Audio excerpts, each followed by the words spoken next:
kind of butterfly. Baby, you give me midnight. You whip up my appetite. Don't leave me here high and dry. Oh, well, I don't wanna jinx it, baby. And treat myself at the spine. Don't wanna overthink it, baby. Just treat your body and mind. Baby, you give me ice and fire. You're giving me wind and rain. You're some kind of butterfly. Baby, you give me midnight. You whip up my appetite. Don't leave me here high and dry. Oh, but I don't wanna jinx it, baby. Let's not get ahead of my time. Oh, but I don't wanna miss you, baby. So I stand up and speak my mind. Oh.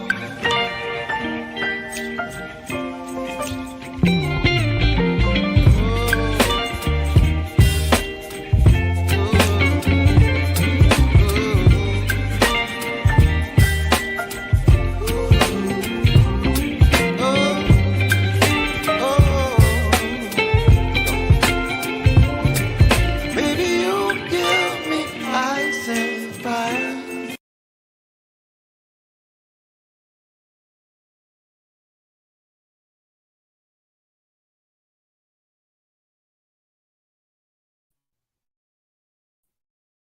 She has a mic. Warning. She has a mic.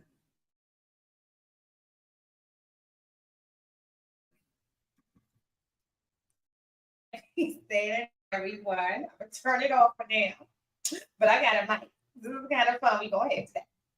Well, I have the mic, the regular mic that's on too, but yeah, I got a mic and a speaker. I hope everyone is having a happy Saturday. I am super excited for today's guest. As you guys saw in the introduction, I actually met her from Tik Tok, and she actually became a customer. One of my recent babies is with her, growing up, being spoiled daily, which I love.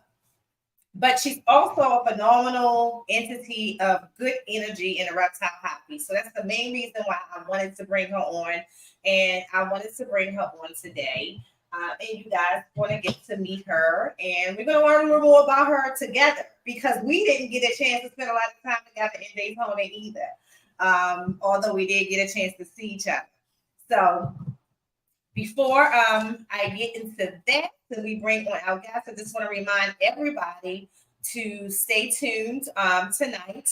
You have with Constrictors, Sophisticated Ignorance at 10 p.m. my time, or 10:10, because you know it's 10:10 p.m. my time. I think it's 9:10 p.m. Central, but tune in and join the chat. Is another great time like you would enjoy on Fridays, and some ball python education and a bunch of ball python people hanging out, having a great time, you know, what this hobby should be about. And then tonight, I believe, yes, the auction continues for the funds that everyone is raising for Gomez. So please tune into that. Make sure that you guys tune in. If you can't, last week went very long. I didn't get a chance to see it live myself, but watching the playback, if you're looking for animals, you got some of the most amazing animals being donated into this auction for this cause for Sal Gomez and his family. So definitely check that out. You know, I'm a full supporter of anything that the Whole Back Rack does. And I think what they have put together for Sal and his family, her and Shane particularly, is amazing.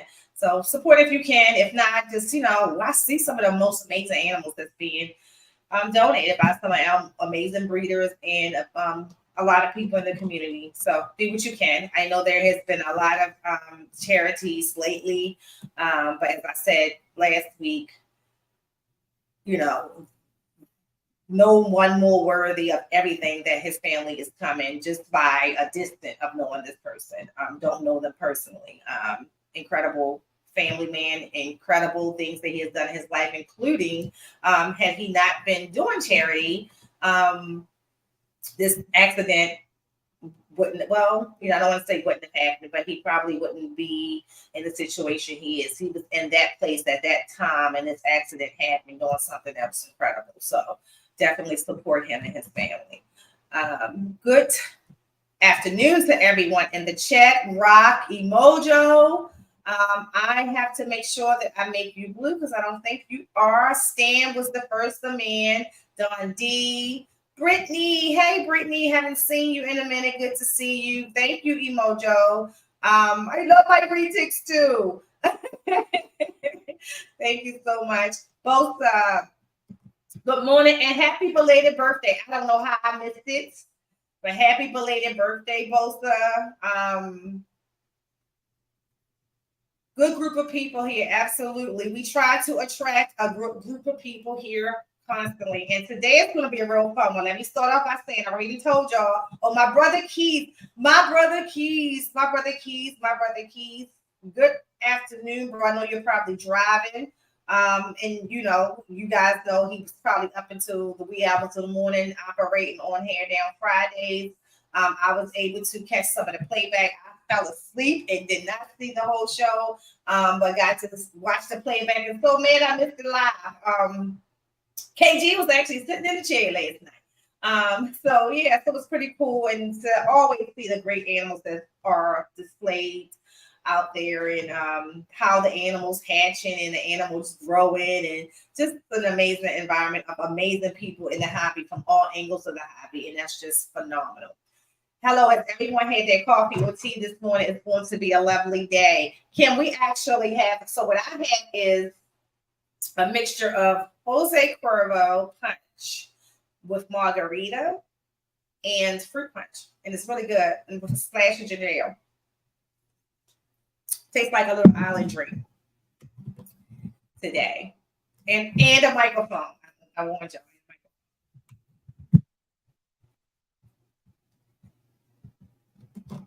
Good afternoon, Straight Blast. Thank you for stopping through.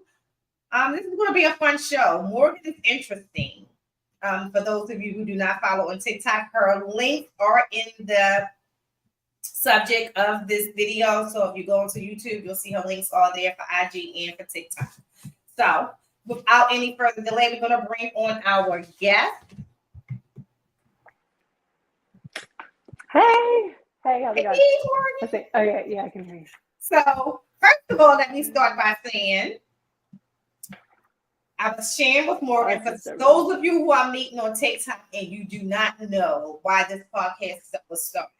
This podcast was a branch off of my educational videos that I was already doing on YouTube, talking about reptile keeping and husbandry.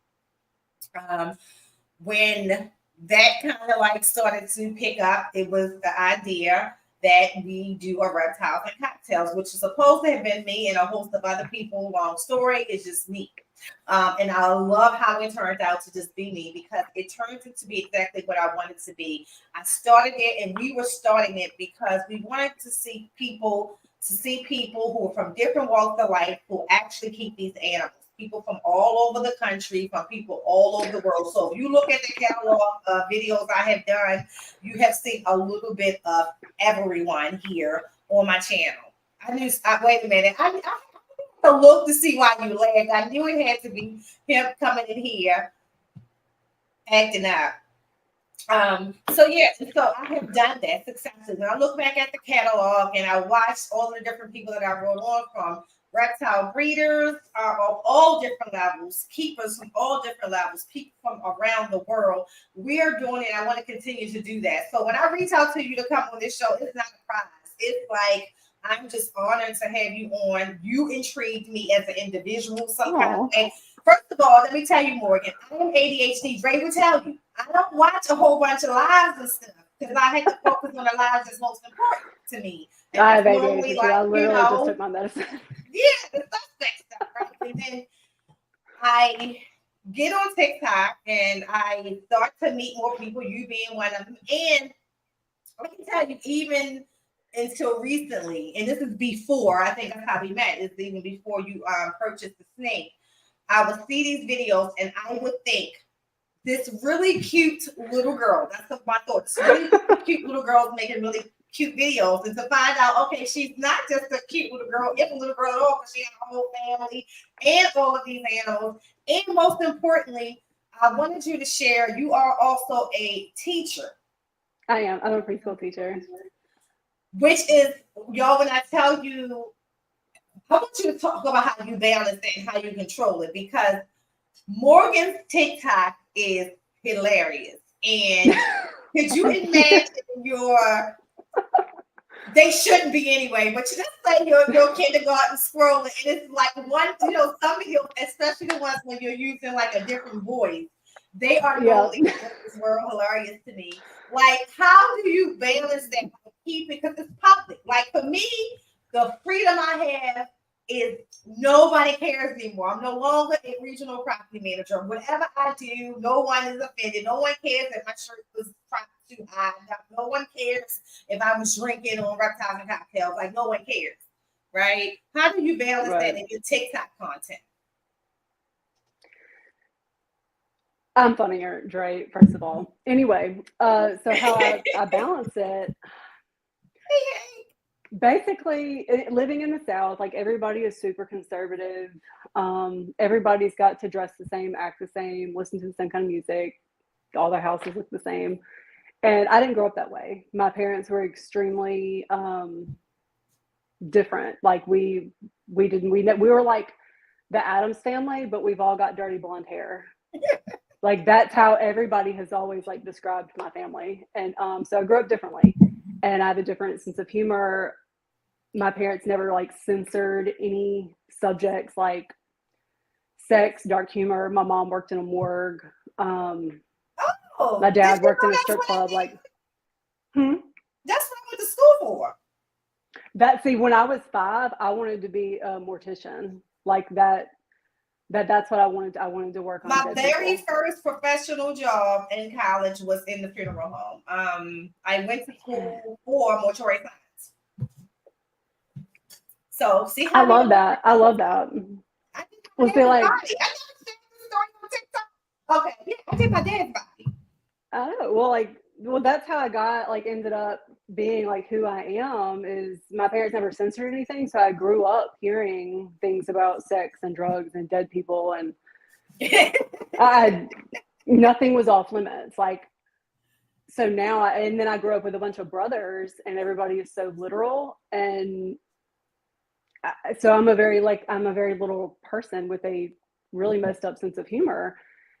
But living in the South, I can't really show that, especially working in a church, working with preschoolers. So I have to kind of put on this I'm a very nice person. Like I'm very sweet, very compassionate.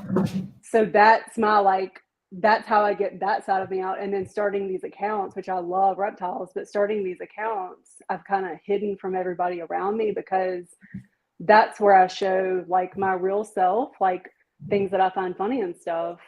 And it's been amazing. Like I've loved being able to show people that side of myself instead of just being this little blonde Southern girl in Mississippi, teacher, whatever.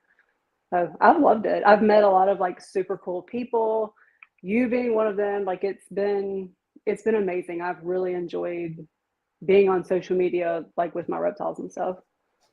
Well, I would tell you TikTok is definitely a good part of the hobby for me. I think part of it is because you can kind of isolate that bubble, to who's in it, and they're just limited to no drama there. And that's why I do love coming there. But I would even tell you, Dre goes live a lot. I don't normally sit in lives. Now, part of it I'm gonna sit in his because we're close, so I support him. But his lives are really entertaining. He keeps it fun. He's making jokes. I Like don't know it's about all not that. monotonous. I love it. It's fun. See, I know all of his animals, all of that. So for me, it's literally. Yeah, we all know them by name. Like it's Yeah. not what kind of snake that is. It's their name. We call them by name. Exactly. So it's fun. I love to see how I learn a lot from how part of of dealing with, like I told you, with the negativity that can pop up anywhere, how he attacks. I think it's hysterical for me. Sometimes it may not be always the ways that I would handle it, but it's funny. It's all the same.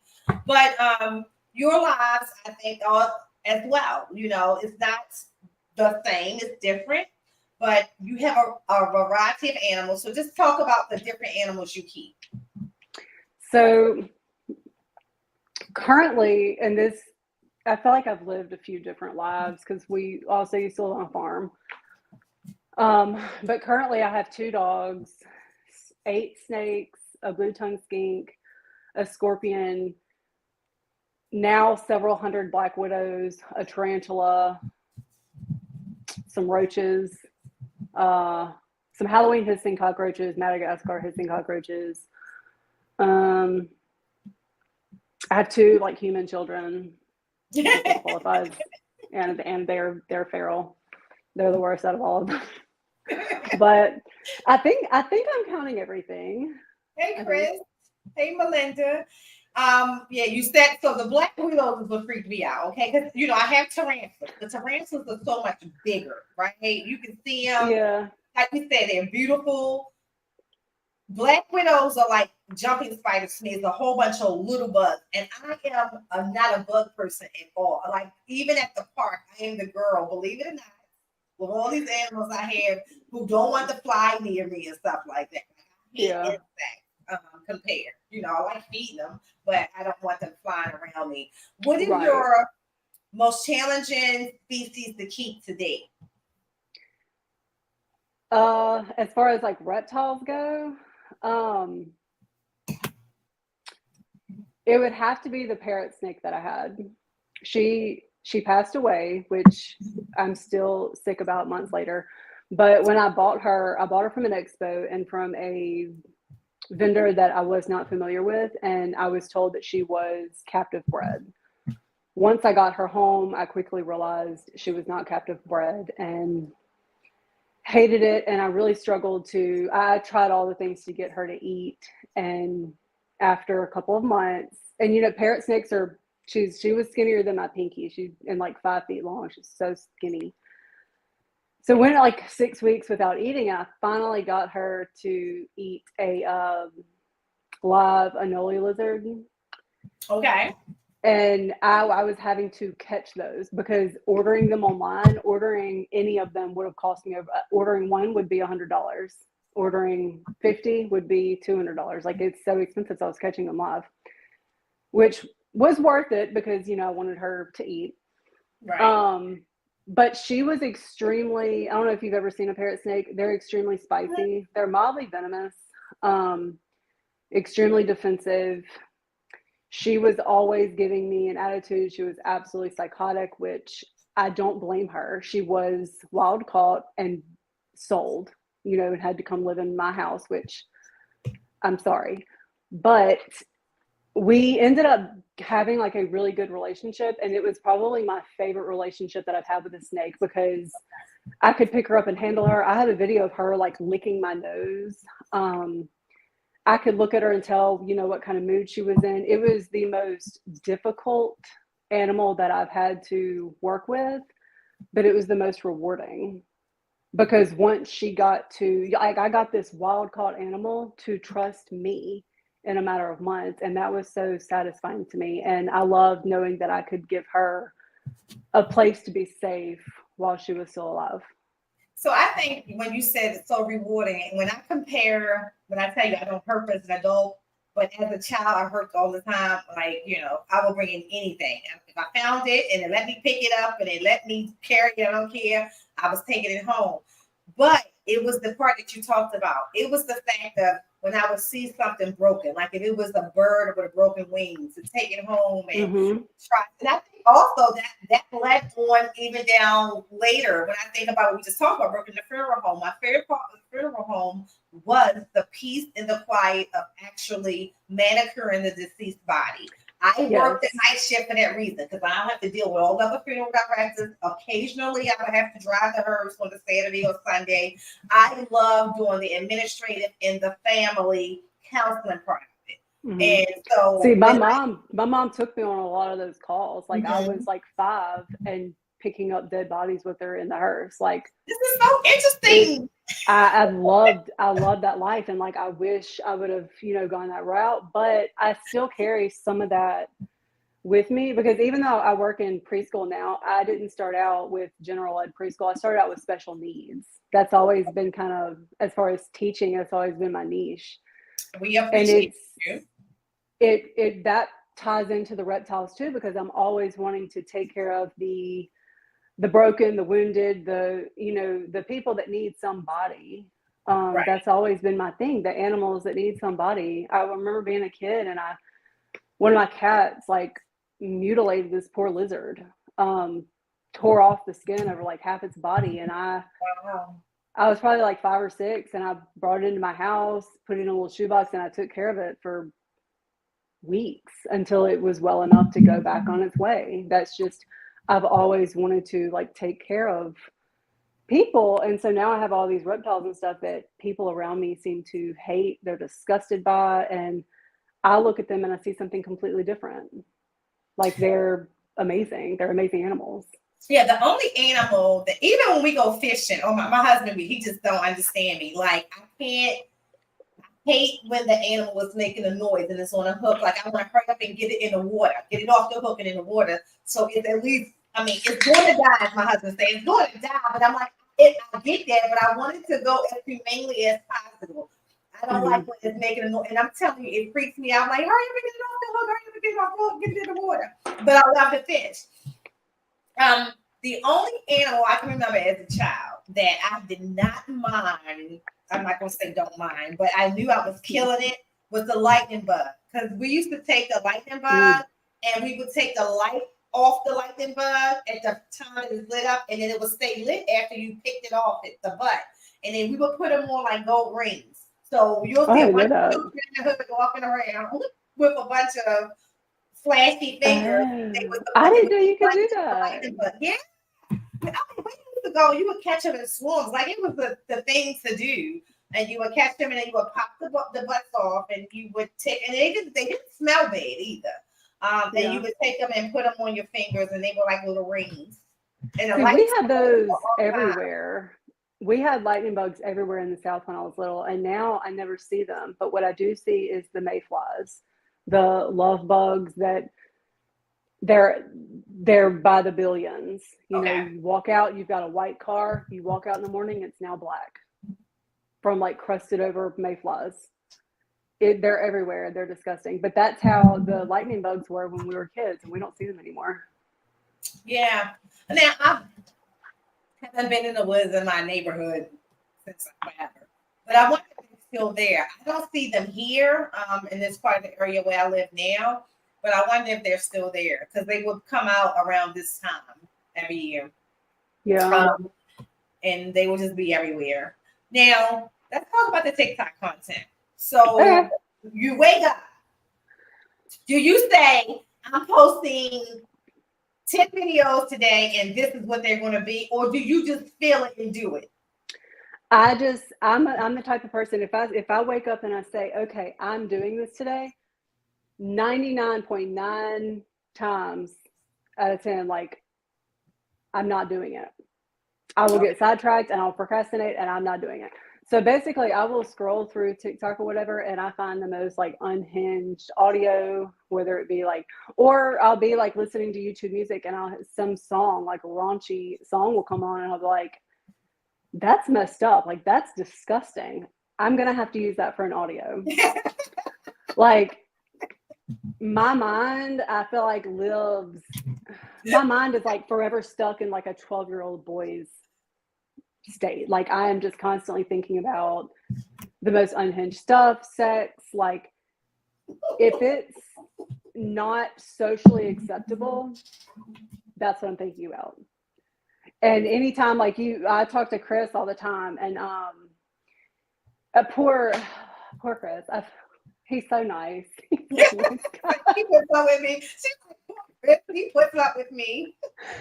Right. And I say, like, I'll be on live and I'll say the most like messed up stuff, and he's just like, excuse me, because half of it will be about him, because I know like he's such a nice guy, and I can get like that reaction is the best to me. I love it.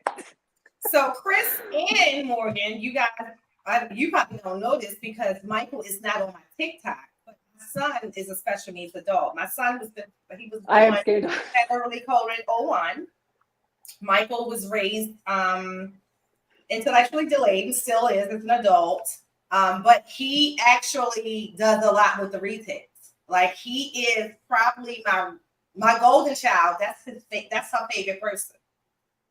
Is my son. Like, she will find the video, might be on TikTok and IG, and people who've been following me have seen this video where I tell my son to go upstairs and tell T'Challa, go get Michael. And T'Challa follows my son all the way up my stairs, and she stops at his feet. So when people tell you that these animals can't do certain things, it's a video that you can see. There's a video you can see with my retics trying to open the rat door. Like, there are videos out there. But Michael is a big part of my support here with all the in fact, I wouldn't be able to keep them all if it wasn't for Michael. Yeah. It blows me away. Hold on, you froze for a second on my phone. Okay, what'd you say? You froze on. Oh, I didn't say anything. You was getting ready to say something. You said it blows your mind. Oh, it blows my mind where people think that snakes, like, they don't know different people, they don't have feelings, whatever. But I can tell you, like, so I have Antonio out right now. He's behind my phone. And I bring Nikita out, and he's cool. I bring the ball pythons out, he's cool. I brought my king snake. He was in here one day, and I brought my king snake out, and Antonio, just his whole demeanor changed. He was like, what the fuck is this? Like, and anytime I'm in the reptile room and I'm on live and I bring Nikita out first, Antonio tries to get out of the class. Like, they know, they know, like, they know what's around or whatever. Yeah, they know. And so, like, they know who it is. They know what the advantage of that person being around is. Like, if I'll give you an example. If I go over there right now and try to take the child out, but she don't want to come out, then she just not going to come out. If Michael come down here, that same snake within 5 minutes will come to the glass and start literally going towards the lock, like to tell Michael to open this door, and she comes out on him. Like, she just comes straight, like, with it's hard to say affection, but that's what it is. Like, she comes out, she's a retic, she's a large retic. If she wanted to come out with anything else, she could, right? She comes out with this spirit of, hey, Mikey, like, hey, and then they just get out and start doing their thing. So one of the things that I've learned, I've kind of shared this with you, and I would encourage you to remember this as you continue to grow on your different platforms, because the way that you love your animals, people who don't love their animals in that way would never be able to experience the reality of what you have. So I don't try to equate my love, even with me and Dre. Dre will never love his animals the way that I love mine. We have, he'll tell you that. Like, he's not. That's not what they're there for him to. You say Dre doesn't love his animals? I mean, I'm not saying he don't love them. I'm just kidding. Like that, but you know what I mean. Like, he's not. He doesn't care for the intellectual development part as much as I do. It's different for men and women too, and I think that plays a part. Because that's why women are reptile keepers. Women are very, like, nurturing, and we care about feelings and how things are done and whatever. Stuff like that. That's I get that, like, 100%, and I can pick out within minutes or even seconds, like, a creator that I find on TikTok or Instagram, whether or not you have your animals for the love of them, or if you have them for clout or attention-seeking behaviors. It's very easy to spot. Like, you can look at somebody and know, I have these animals because I love them, or I'm trying to get attention. And if I get a hint that you don't have them because you love them, I'm gone and we're not friends. Yeah.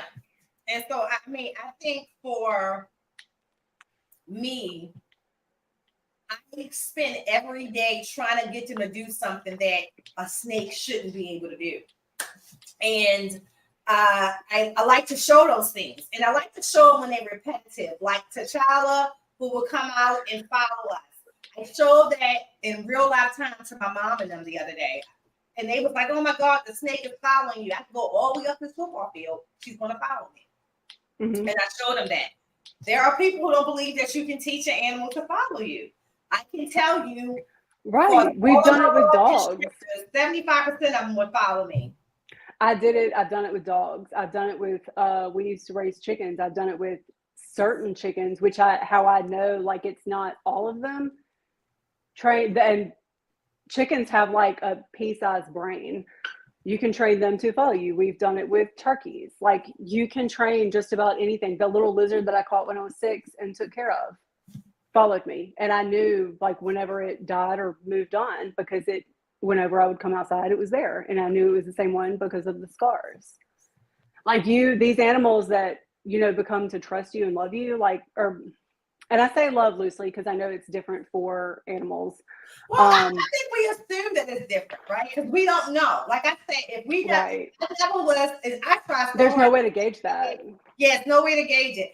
I try so hard to get in the head. What I can tell you is, specifically with my reticulated pythons and my Burmese python, I can watch their eyes go from excitement to disappointment to sadness to disappointment. When they're upset and I put them in sooner than they wanted to, I watch them come to their glass and sit there. And sometimes it's a mean look, and sometimes it's I can't believe you put me in here look. I can see all of that through their eyes, and I'm not into convincing other people who can't to see it. Right. So I tried to make a video of that very same thing, especially with now Ricky doesn't like me. He's never gonna like me, and that's cool. But Lucy and Nikita and Antonio, I can look at their faces, and Kenny the Samboa. Kenny was the one where I realized, like, okay, you can tell a lot by snakes by looking at their eyes. Because I could look at her in her enclosure and be like, if I touch her, she's gonna bite me.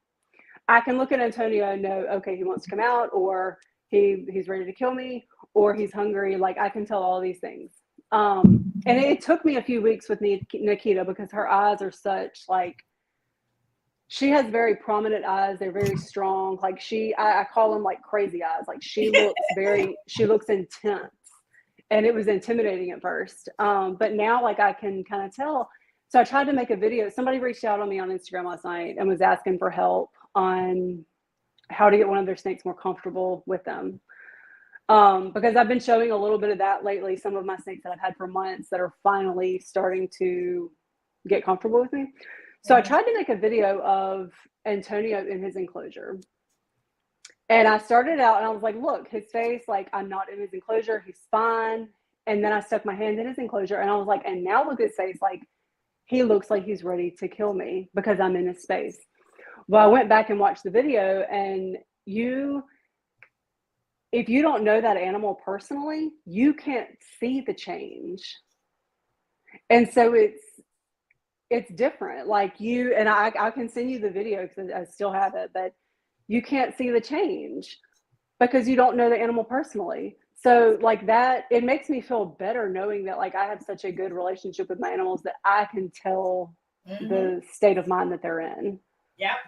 And so like it alludes to the video chronicles that I do on my YouTube channel with my retics, where people don't understand how, like, first it's just that one retic, right? No, all of them I can do this with. So what I say is all of them, once they pass a year old, I can literally climb in their enclosure and it's nothing to them. I can clean around them. It's nothing to them. I open the enclosure right now, go in there and say, come here. It's nothing to them. Right. That's the relationship that I have. And there is no fear of that at all. If I was to come down here with those same animals and they have, because I tell you, they have very, very personalities. Mhm. Let's say, for instance, those same animals, out of the 1,000 times I did it, do not display that same comfortability, then I approach them differently, or I would approach them differently. It's just that for some of them, it never happens, and it probably never will. Now, disclaimer, I always tell people that even with the relationships I'm having, it may not look like it, but even if I got 5 of them around me, I'm still watching body language. It's not for me, more for them. Because what I still don't know today is if I took some of these. So you got the retics in this room, all of them are the same exact age they grew up together. Mhm. I have never taken the younger set. So it's set 1, set 2, set 3. Set 3 has never mixed in with set 1 freely. I mean, you might see me holding one and stuff like that, but never freely. They are very large snakes in set 1 compared to set 3. Yeah. I don't know, like I can read set 2 and set 1 together because they're still kind of the same size. Their body languages are very much similar. Set 1, you never got to worry about. They're like siblings. Like we watch them help each other. Like seriously, like they help each other. But set 3 has never mixed in with 2 and 1. And would I ever let that happen? Yeah. But it will happen with 1 on 1, not when I have 5 out and then let one of them come in, because you gotta watch these animals. They're still animals of nature, and you don't know if, let's say, if you got 2 males in that group that's cycling, and there's 1 female who's cycling as well, and then all of a sudden they become combative against each other to try to, do what men do, fight for it, Right. And I don't want to put my animals in that situation. So you still use those parts of the husbandry education, and you apply them, right? But I don't let them to defy or negate me from being able to experience the most I can with these animals, including telling you that T'Challa loves R. Kelly. She loves specifically R. Kelly voice. I don't know what it is. I have showed that on my Facebook channel. You turn on some R. Kelly, she alert. Maybe it's a retic and it pees all the time and they got that in common. I don't know. But something about R. Kelly.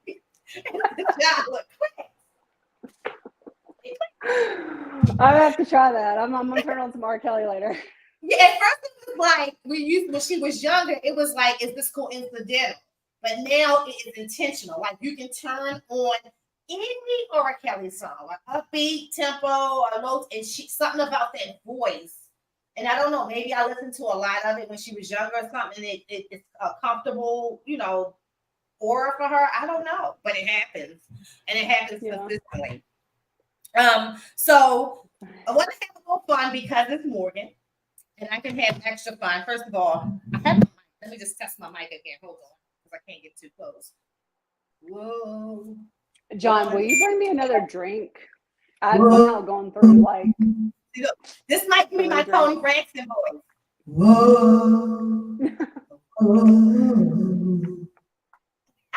I have a mic in here, but I didn't set it up. I just used my earbuds. Whoa. Yes, Chris, I want to play. I'm going to make a video of playing R. Kelly for Nikita, even though she's like deep in shed right now. She's not with it, but I'm going to play it for her. Chris about to play R. Kelly for.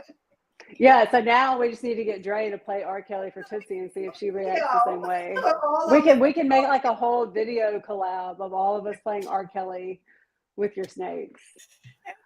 Like, I'm 100% serious. Like, can we please? I don't know if Dre's still in the chat, but Chris, like, can we do that today? Like, that'd be hysterical. All right, so it's actually an app, but it would not work in StreamYard, so I did it the best I can. So I'm gonna show you an image, and you have to tell me what animal it is. In the chat, y'all can do it too. I'm gonna put an image on the screen. Tell me what animal you think it is in the chat, and then I'll reveal what it actually is later. So here's the first one.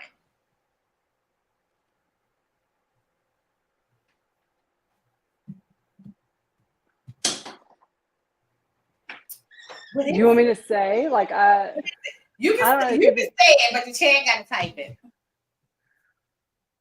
My first thought was like it's like a cow, like an actual cow, but then it kind of looks like a dog, like with the way that it curves down.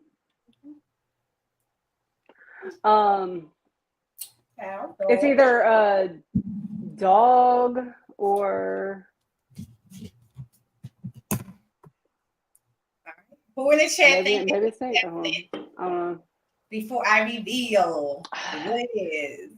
Y'all are killing me with the Tinley chat. I was hoping I could go, but it's not in my best interest to go this year, but I am going next year. Us where we are having to make a hard decision if we are or we're not. Most likely we are though. But everything is happening in the same week, and one of them is a very important event. I wouldn't miss it, but we're gonna see how we can swing it. Now, are you going to Pomona in January? Yes, we're definitely going to use it because we usually go to California either way, so it makes more sense to do it. At this point, like I don't care if we're eating crackers. I'm going to Pomona, so I will see you there. Go.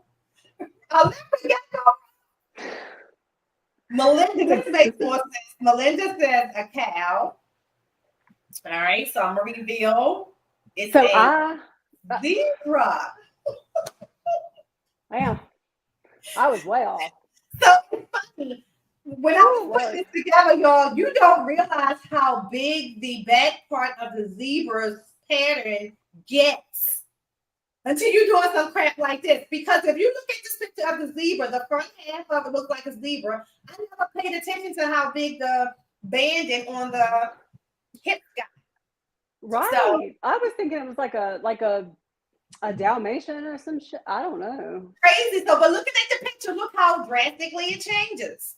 All right. Yeah. The next one is that a hippopotamus? Check. We'll see. I'm gonna read through these comments. Bye. John earlier said that my mind is in the gutter. My mind stays in the gutter. Dory sent you a nice. I was hoping you could see it. Dory sent a nice note and message earlier too, letting you know. Dory is so sweet. She's really funny. I love her. All right, y'all was on that one. I guess y'all think nothing else look like this but a hippo. I saw like from the eyes, like their teeth are horrible, like poor dental plan. So there was a story that came out in Jackson, like I don't know, it didn't happen here, but it was on the news here. There was somebody that was like eaten by a hippo, and I always like see them at the zoo. And so this story came out like the day before I was going to the zoo when I was a kid, and my parents didn't censor shit from me, so I was like 6 or 7. Watching this video of an adult being eaten by a hippo, and then I went to the zoo the day after, and I was like, "That thing could eat me." So I saw the eyes, and I was like, "That thing could eat me," like instantly. The next one. Yeah, you got to be specific. Where's Dre? This is a good one for Dre, because Dre the one who always want to come up with the technical name down to the T. If it got 5 names, it can't just be a crocodile, because this is Dre thinking. You got to be very specific. Well, Dre, come on, because what kind of crocodile it is. I'm good because I wasn't doing this show. Crocodile's teeth are different. It is a crocodile. It's a crocodile, but what kind of crocodile? Is it a dwarf caiman? I want a dwarf caiman so bad. It's definitely a crocodile. It's definitely a crocodile. Go ahead now. Who was that? I got a crocodile. Oh, it is a saltwater. And I did not know that their mouths are like different crocodiles, their teeth and all that stuff is so different. Because to me, a crocodile in the wild is a crocodile in the wild. I'm getting out of the way. Because I didn't know there were different kinds of. Yeah. I don't know. Chris nailed it. That's crazy. Yeah, he's weird like Drake too, I guess. Man, I saw a video of alligator like going towards some kids in a Louisiana lake, which if you live in Louisiana or Florida, I don't know why and you they would had let to your all kids in a try to lake. get out. I saw that. There was a family in there, and the kids was in the water. And this They had to huge have thing like moving toward them, and I'm like, the move. Like for me, I would just have to stay still as I possibly can. now, Something that big coming towards you, and you got to get past it, and you know it can pick up speed if it wants to. right? You're not gonna outrun an alligator. You're not gonna outswim it. Exactly. But this is what I don't understand. So I'm in Mississippi, and I'm between Louisiana and Florida. Louisiana is littered with alligators, and so is Florida. Like, if you live in those states, or if you're in those states, why would you let your children in a body of water that you can't see through? That's what I don't. Living down here, I'm like, why would you do that? So I will tell you, we don't have to worry about alligators and like that much up here. But I always, just being in Maryland, I don't care what body of water I am, I'm always conscious of some type of shark, even if it's a sand shark. And one of the reasons why I don't do a lot of swimming, I'll get in that water to see if I don't swim here, is because I can't see through the water. I prefer to be in water that I can see through. Mm-hmm. Or clean enough that you can see the image. Because even in Daytona, you can see dolphins a mile away. Pointing them out, like, oh, it's a dolphin. Like, I can see them. Right, yeah.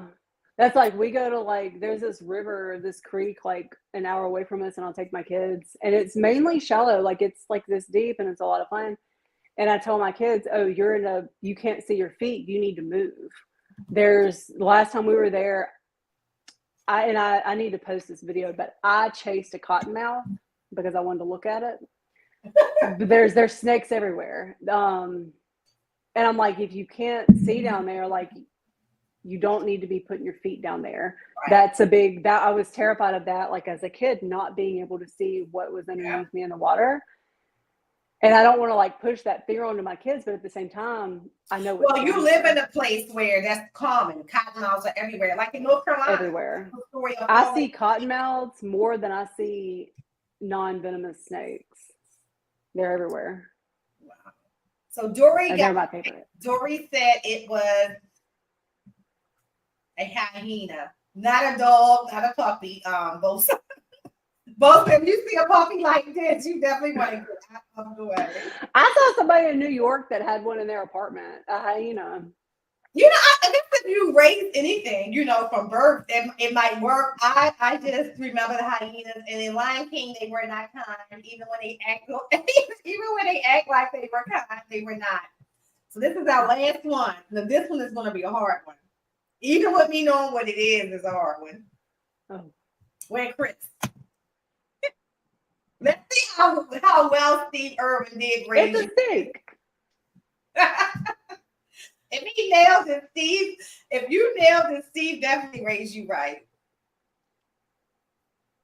Both of them. I mean, it's a snake. I'm trying to think of. I mean, it kind of looks like a water snake, but I don't know. Cobra? Nope, no cobra, Dory. What country is it? Not a water snake. Who's this? Get out of here, Rob. You must have Googled it. Or wait a minute. Rob, did you Google this? No way that you nailed it like that. Yeah, I would have never run that. I've studied like the U.S. species. I don't know anything about other countries' snakes. That was amazing. That was fun. I thought it was interesting to see how when I was doing this, it's actually it was supposed to be an app, where you can see how you see an animal, even a tiger, for example. We see a tiger as one pattern, but if you look at a tiger or look at it around the hip area, the pattern totally changes. Mm-hmm. Totally changes. Right? Say you did. That's like I see. So we had a bobcat growing up. My mom found a couple, kept it as a pet. Obviously, it's a big like white woman thing. Find a wild animal, bring it into your house. So I grew up with this bobcat, and he was the sweetest thing. but then I see pictures from like Montana or wherever of bobcats up there, and they look like completely different animals. Both look terrifying, but I'm like, what is that? Oh, that's a bobcat. Because in Mississippi, they're different from the ones up north. The regions and like where these animals come from, they look different. See, in Maryland, we don't want to see any cat. First of all, the only way you're going to see something like that, you have to be in the mountains. I try not to be in the mountains. It's just not my place. And if I am in the mountains, I'm in something where I don't have to see a bobcat or anything like that. See, that's my place. Like I could become like a swamp witch and just live in the forest forever by myself. Like I would love that. We call my old work son. He tries all the time. Like he has the campers and everything. And he tries all the time for us to get to come. I do, Dory, yeah. In the woods. I watch too many movies. That whole the bed rule, you know, like you gotta have things in a triangle, and to get my food, and you know, and I'm over here making the fire. The bear rules is too much for me. Deep Creek is wonderful. They have nice hotels with jacuzzis and stuff like that. So if y'all want to go out there and catch all of the bears and stuff, I'll be the one looking out the window from the deck, cheering y'all on, because that's where my life, like I am terrified of situations I can't control. And when you come into the wild, you cannot control. I don't care what you're loaded with, what kind of guns, knives, all of that. You can go to battle, but you can't control because you are in their mind state.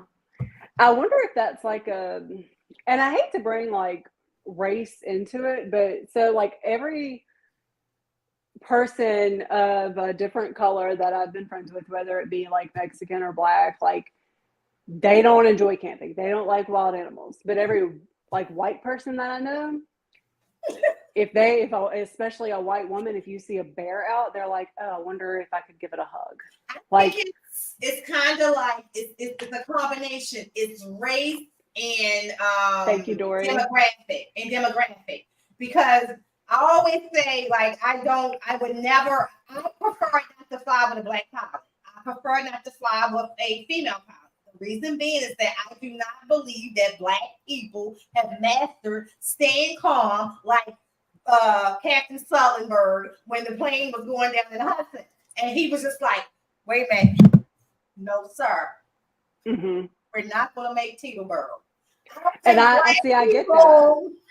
In Mississippi, like Mississippi is mostly Black. So like I'm not a very like reactive person. Like there was a kid, like, okay, so I looked down at my hand one day and one of my snakes was biting me. And I was like, oh, you're biting me, cool. Whatever. So all of the like Black people around me, they're very quick to react and they give very big like reactions. And whereas I'm over here and I'm just like, oh, that happened. Cool. Yeah, like the culture is different. It's different. It's even down to when we talk about food. I mean, unless it's one of my aunts, because they've been feeding Black men for a long time. The food is different. You know what I'm saying? But I got white aunts who can cook something. And it's going to be well seasoned. It's going to be fatty. It's not going to be a bland diet. So I think it's definitely just like the thing with how people say for years Black people don't like reptiles. There's a whole bunch of Black people who do. How many Black people who are openly comfortable with letting the world know is a different number? Right. Whereas so my aunt, that's normal in most, other cultures. Even Indian culture, snakes are popular. It's not a big deal. It all depends. I need to make some Indian friends because that's one thing that I don't like. I have a lot of like most of my friends within the reptile community, even here locally. I have one friend that he's white, but all my other friends are Black. Like most of the people that I associate with on social media, they're Black or Mexican. It's you. It's what you attract. Like, because on the flip side of that, you are way more controversial than most. Yeah, see, white men don't like me. One, I'm too fat. My legs are too big. My mouth is too big. I'm too loud. I'm very quick to like bow up at a man. I'm like, what'd you say? What? White men don't like me. Like I'm married to a white man. I think he's listening, but he's putting up with you. I don't know how. He's got thicker skin than I give him credit for. But yeah, like I don't vibe with a whole lot of like white people. And I'll tell you, even Dre will tell you, like I'm very quick to make fun of white people. Cannot stand white teenage girls. I'm terrified of white old men, white old ladies. I want to knock out. I just don't vibe with the white people, and it kills me knowing that one day I'm going to be an old white lady. What? You definitely But that's are. like, my aunt came over here the other day and was like, you know, she knows that I have a lot of like friends of, you know, different races, and this one little part of Mississippi is very diversified, if you can call it that, more diversified than the rest of the states. But so I have a lot of friends that are not white, and my aunt was like, well, you know, you're not going to have any friends come over to your house because of your reptiles. And I was like, most of my friends within this community are not white. And she just couldn't believe it. She was like, well, I thought black people didn't like snakes. I was like, most of them are black. Like, and the ones that are black that have reptiles, they have the crazy shit like the alligators. Right. Like, I was like, you want to see some monsters. crazy stuff? Like, go meet a black reptile keeper. They will show you some shit. It's not going to be a king snake. Like, she was floored. She left. She hadn't been back since.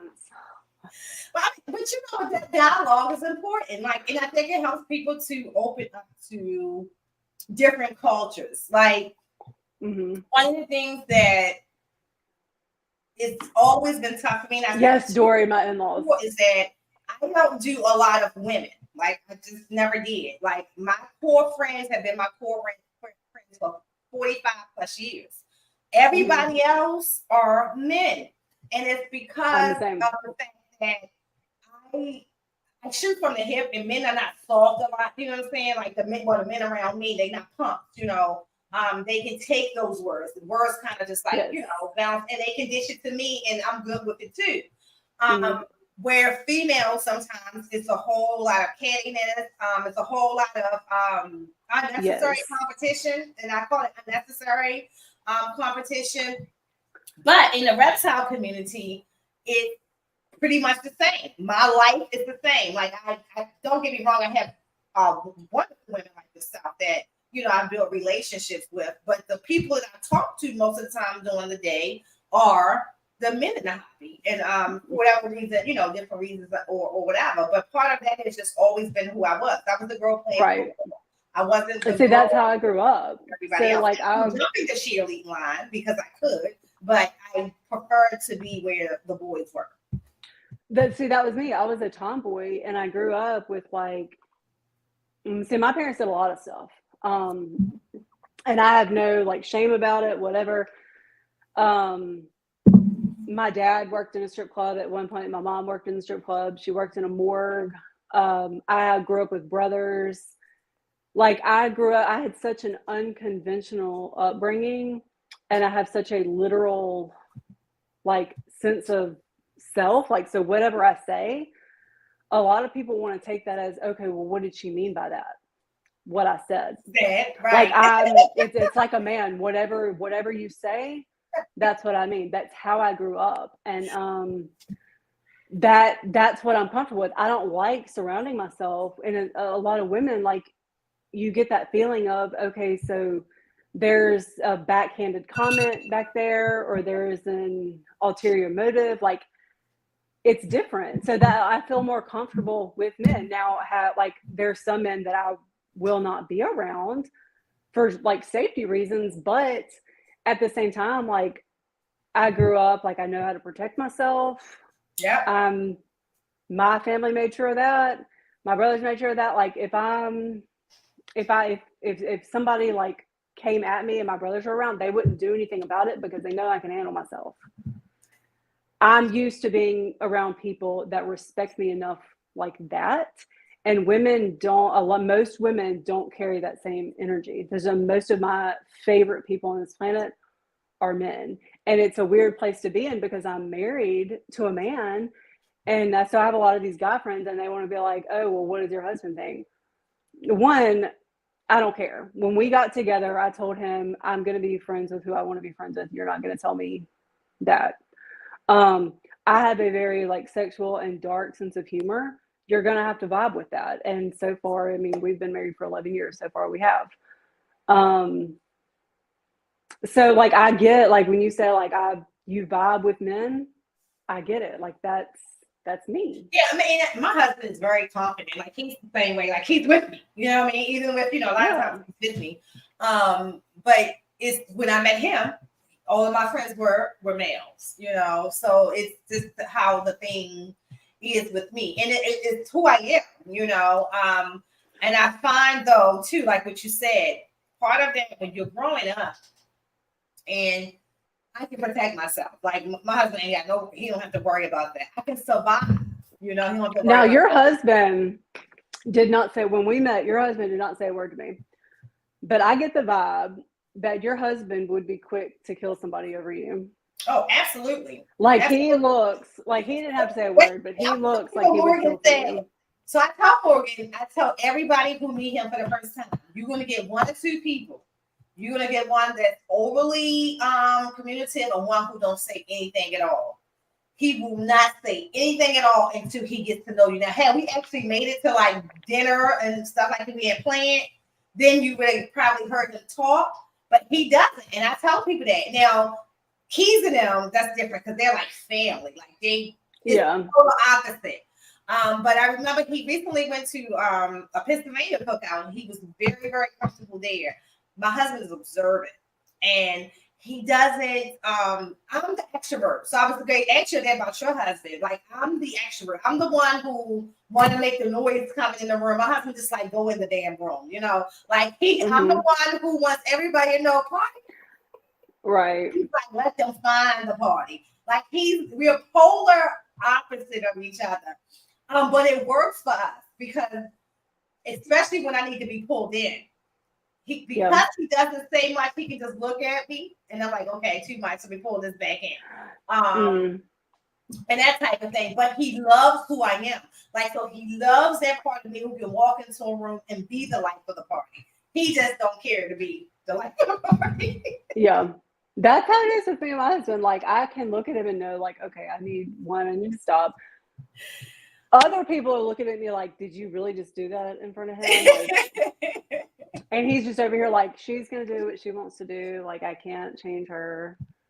And I think that's what I appreciate about him the most. Like he doesn't try to change who I am. Because it wouldn't work. It wouldn't work. Right. We talk about that all the time. Like it would not work. Right. Nobody has ever, like my parents were not able to tell me who to be, how to act. My brothers, past relationships, friends, like I'm going to do what I want to do with or without you. Being a free spirit. Oh, I think you right. So I talk about that. Yes. I thought about that podcast all day. Like it resonated with me so much. Like I still think about it like that. I loved it. That if I was going to join in on any podcast, that was it. That really spoke to me. Yeah, I tell people like I love it. Like my family, they talk about like they already know how, I think they know that I'm gonna do what I want to do, and if I'm passionate about it, they know I'm going to do it all the way to the end. The husband being the same, like he knows the difference between me saying I want to do something and me saying I'm going to do something. When I say I'm going, I already started it. It's more like, hey, look at this. And this is where we're going. Right. I'm already halfway through it. Yeah. If I want to do something, it's not happening. Like, I can want to do it all day long, but unless, like, I'm not going to decide I want to do it unless I'm already started doing it. Absolutely. Absolutely. So, all right. So before we end, what would you say today, right now? What do you love most about where you are, reptile keeping, and the reptile hobby? Where I am within the hobby? Like, do you enjoy the space you're in now as far as like content creating, or would you ever see yourself going down the lane of breeding or anything like that in the future? I do want to breed. I'm looking for a retic to breed to my male and female. I just don't know which direction I want to go in yet. I know I want more reptiles. I want viper boas, maybe some milk snakes. Like I wanted to get into like more of a variety, but I love the retics so much that I want to breed them. I want to be able to grow and be a lot bigger to show like the educate. Like I know a lot of my content is like raunchy or whatever and joking, but I want to teach people that reptiles are not scary. I've had so many, especially since getting on TikTok, I've had so many people reach out to me and tell me they enjoy my lives, they enjoy my content so much, and it makes them more comfortable around reptiles. A lot of them are not, they're not in the hobby, but they come into my lives and they see me being so comfortable and so like fluid with my animals that they've been taught to be afraid of, and it makes them curious. And like I would love to grow and show more people that side. Like I don't want to, like I was outside with Nikita yesterday and my neighbor, would not step across the line, the property line. He was like, so you're walking your snake again. I would love for people to not have those sorts of reactions. I would love for people to see snakes for what they are, and they're incredibly, incredibly beneficial. They're needed. Like we wouldn't be here without them. Yeah. Yeah. So yeah, I would definitely have to grow and have more. Somebody always call me and say, how do I get a snake? I keep getting snakes in my house. And I always say to them, get rid of the food because you got rats or rodents some way that you do not know. Get rid of the food because they're not coming to your house. They were very, very much so right. Still in the woods that you didn't have the food they needed in your house. They're there for a reason. Now, the reason why you're not seeing the rats and rodents is because the snakes lie beneath eating them. Mm-hmm. And that's what a lot of people don't realize. Well, mice and rats, like they're cute and whatever. And like one, they carry diseases. Two, they're going to eat your food. They're going to get in your cabinets and tear up your walls and tear up your house. See, snakes, like they're not doing anything in your home. They're not going to tear up your home. They're not going to give you diseases. Like if you get bit by a venomous snake, the ones in the U.S., if you get bit by a venomous snake in the U.S., it is not 100% certain that you need antivenom. If you do, you have hours, if not days, to get to the hospital. Like I've been bitten by a cottonmouth, did not go to the hospital. That was 15 years ago. I'm still here. I'm fine. I've still got all my limbs. Like we're taught to hate these animals, especially the venomous ones. And I absolutely hate it because we literally, like humans would not exist without them. But people look at the rodents and they're like, oh, but they're cute. But those could kill you. The mouse could kill you quicker than the snake could. And people, I love telling people that. All animals just have to be respected. Like specifically, when you talk about our retic, they're animals, especially you'll see as yours get larger, the respect that you have for them now grows as they get larger. So when I say to people that I can't tell you about anybody else's, but you grow up with the ones that you get from me, what you see is what you get. All you're going to get is, like T'Challa is so easy now, but she was easy as a baby, and she's got easier as she got older. I love her. She's like famous on your page. Like everybody everybody loves. She was my very first with Python. She's your like. And she was when I got her, that's when the golden childs were very popular. Like when everybody wanted to see that all black snake. And then I got her as a baby, and so people watch her. Like people watch me unbox her and watch me grow up with her. Watch me show them how she could do different things. Like I remember the first time that she got in her bed herself. That was really, really popular. My family, that's my family's favorite thing. Everybody want to hold child, and she is like out of all of them. If there's one that should be intimidating, it's her. Because she is the queen, like compared to Hefe. Hefe is the only one bigger than her. She is the queen.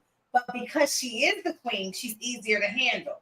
because she's also used to all of these people and all this activity around her. So Right. Yeah. decisions of who to take to educational shows, and people don't understand. I take the bigger snakes because the bigger snakes are more confident around people. You taking the younger snakes is more of a chance that snake is going to injure someone. I don't have to worry about my big snakes with people all around them, touching them and all, because they're used to all of that. Where the younger ones may be okay with us doing it, and then you get 15 people doing it at the same time. How does the animal then react? So, right. Well, that's how like Lucy. So my leucistic ball python. Everybody comes over and they're like, "Where's Lucy?" And like my friends will come over and they'll damn near knock me out the doorway, and they're like, "Where's my snake?" She's in here. Well, then I got, and she's. I started weighing them. She's by far my heaviest. But now, since I got Nikita, and even my son, my oldest, Wesley, he always gets Lucy out to watch, because she will watch the screen. She'll watch and play video games. And since I got Nikita, he, up until that point, he's been like, Lucy's my favorite. I love Lucy, whatever. And now he comes to me and he's like, can I get Nikita out? And she looks like the most intimidating snake that we have because her eyes are so striking. She looks crazy. She looks very intimidating. She has the ability to follow when seeing those animal eyes. Like when you go from a ball python to a retic and you start to see those eyes move like humans, and like turning heads and all of that can be intimidating. But that's why I try to tell people like. You can read everything through the eyes too. Like you can read it all there in the eyes. You know what she's thinking. But that's what now he's like has the ability to change. Like her eyes go different colors at a certain point. Normally they're like, for me, I don't know if it's the same. When they're like that orangish color, like a brownish orangish color, she looks more subtle. But that time those eyes can turn like to the golden child color, like that white eye color. It's really weird how eyes change. So I know like when her like best mood is when her eyes are like orange, but she's got all these like light it looks like veins going through her, like the color, and it's just like a lighter orange. And when her eyes are slitted, like she's in her best mood at that point. Now when her pupils are like round, don't go anywhere near her, just leave her alone. And I hate it because like my son had a field trip yesterday at the science museum, who half of the facility is snakes. They told him so much, and like all of the elementary school, like so much misinformation. Like if the head is triangular, it's poisonous. If the eyes are slitted, it's poisonous. If the eyes are slitted, it's getting ready to bite you. And so I had some kids over here yesterday. I was babysitting, and that's why I made this video of me kissing Nikita on the head, because I was like, look at this snake. Her eyes are slitted. And then I kissed her, and they were like, she's going to bite you. And I was like, she's not biting me. She's fine. Like, I hate that there's so much like misinformation spread. But everybody that meets Nikita, especially all the ones that absolutely love Lucy, they still love Lucy, but Nikita, like they're torn because they love Lucy, but they're starting to love Nikita more. Her personality is more prominent, and she's more active. She gives more of a feel, like you can tell she's feeling, whereas like Lucy just kind of sits there and watches you, like That's what's amazing about reticulated pythons. So I definitely, we're going to end the podcast. We are an hour or so in. I am so glad to have Morgan. And for those of you who missed the introduction, Morgan is on TikTok. She does a lot of lives, a lot of educational videos. She shares her animals, where she has beautiful animals of different species that she shares as well. But she's also a person who's consistent on TikTok. Creative on TikTok. And same thing on Instagram. So if you're not following her, her links are actually in the description of this video. Follow her and check her out. You'll definitely see her later on TikTok. For me, just a reminder, make sure y'all check it out tonight. Sophisticated Ignorance, which is, chilling with Wiz Constrictors again, and Joey D. I love when Wiz say that. And Joey D on their show. A lot of ball python, reptile conversation, and everything else. It's a lot of fun. Check that out. At 7:00 p.m., the Whole Back Rack podcast will be continuing the auction for Sal Gomez. And there are some amazing animals that still is being offered up on that channel. But until then, we appreciate everybody in the chat. Good evening, Stan. See you later. See you, bro. See everybody later on the night in the chat. Peace.